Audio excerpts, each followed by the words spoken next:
Bismillahirrahmanirrahim. My name is Mohammad Sufiyan. I am physics teacher. आज का topic है एंगुलर मोमेंटम.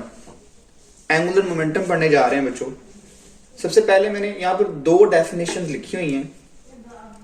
एक फिजिकली हमारे पास डेफिनेशन है और एक हमारे पास मैथमेटिकल डेफिनेशन है. फिजिकल डेफिनेशन हम पढ़ेंगे पहले और फिर हम अंडरस्टैंड करेंगे mathematical definition. The amount of rotational motion stored in a body due to its rotational motion is called angular momentum.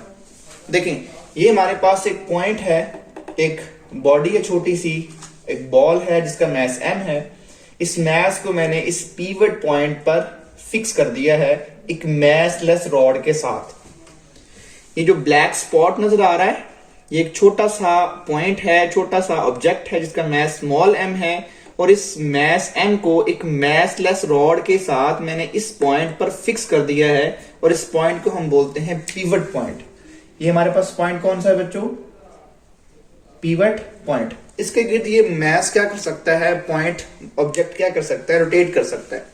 अगर मैं इसके ऊपर एक इंपल्स लगा के छोड़ दूं तो it will rotate in circular motion और जब तक ये रोटेट करता रहेगा उसके अंदर एक एंगुलर मोशन, एक रोटेशनल मोशन स्टोर हो जाती है, उसे हम कहते हैं एंगुलर मोमेंटम. तो नेक्स्ट डेफिनेशन हमारे पास क्या है बच्चों? The cross product of position vector and linear momentum is called angular momentum. इस बॉडी का मैस m था, इसके ऊपर मैंने फोर्स लगाई तो वो फोर्स बेसिकली क्या पैदा करेगी? मोमेंटम. बेसिकली मैंने इसको मोमेंटम प्रोवाइड किया. इस पोजीशन वेक्टर और मोमेंटम का जो क्रॉस प्रोडक्ट होगा that is called angular momentum. जब इस क्रॉस को मैं खत्म करूंगा तो यहां पर मुझे साइन थीटा लगाना पड़ेगा. अगर तो एल के ऊपर एरो है तो यहां पर मुझे एन यूनिट वेक्टर लिखना पड़ेगा. अगर एरो ना हो तो फिर एन यूनिट वेक्टर को भी हम क्या कर देंगे? खत्म कर देंगे. In term of scalar form, देखिए मैंने स्केलर फॉर्म में लिखना चाह रहा हूं तो L के ऊपर से वेक्टर साइन खत्म कर देंगे, यहां से n खत्म कर देंगे तो L is equal to r p sine of theta. If theta is equal to 90, अगर मैं थीटा 90 अज्यूम करूं between position vector and momentum vector, मतलब R और P के अंदर अगर वेक्टर में क्या लूं, एंगल क्या लूं, 90 लूं, तो यहां पर थीटा की जगह पे 90 पुट करेंगे तो L is equal to r p sine 90. Sine 90 1 होता है तो L is equal to r p. पर P is a linear momentum that is equal to mv, तो मैं P की जगह पे mv पुट कर दूंगा तो rmv.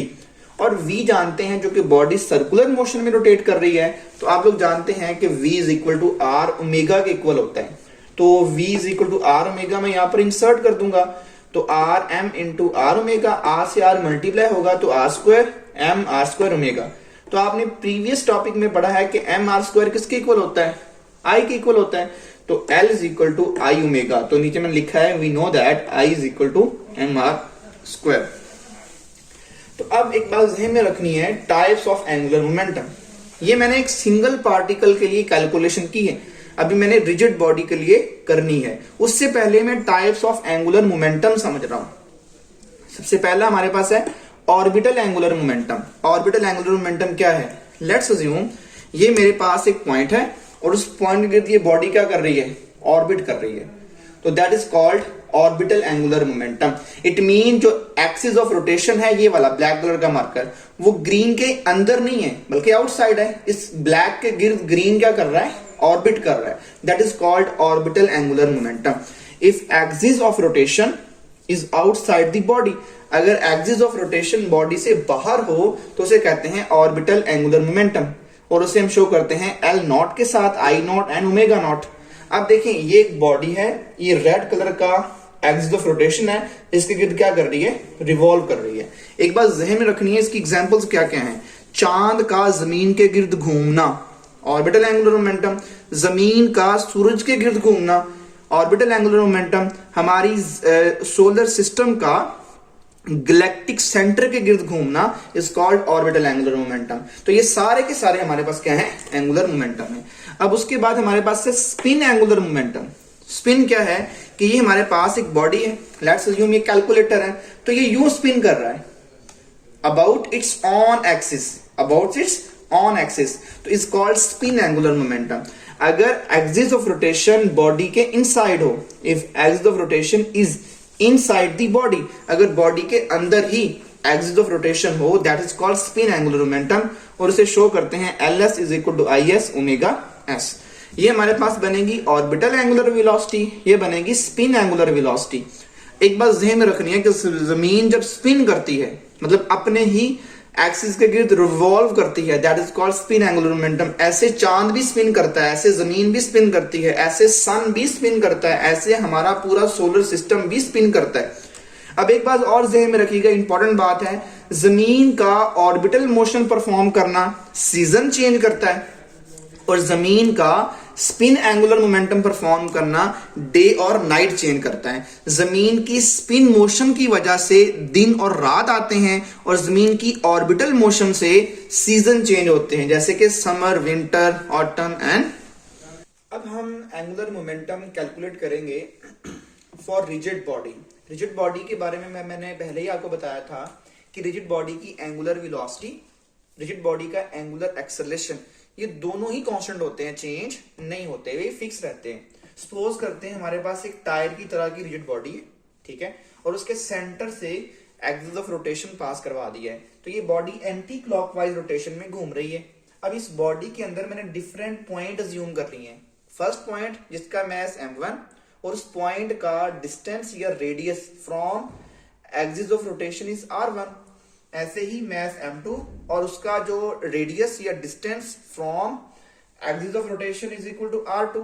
और मजे की बात ये है कि ये डिस्टेंस परपेंडिकुलर होना चाहिए with axis of rotation and with linear momentum. और ऐसे ही हमारे पास पॉइंट है mn, और उसका रेडियस या distance from axis of rotation is rn। तो ये इक्वेशन आप लोग पढ़ चुके हैं, L is equal to mr² omega.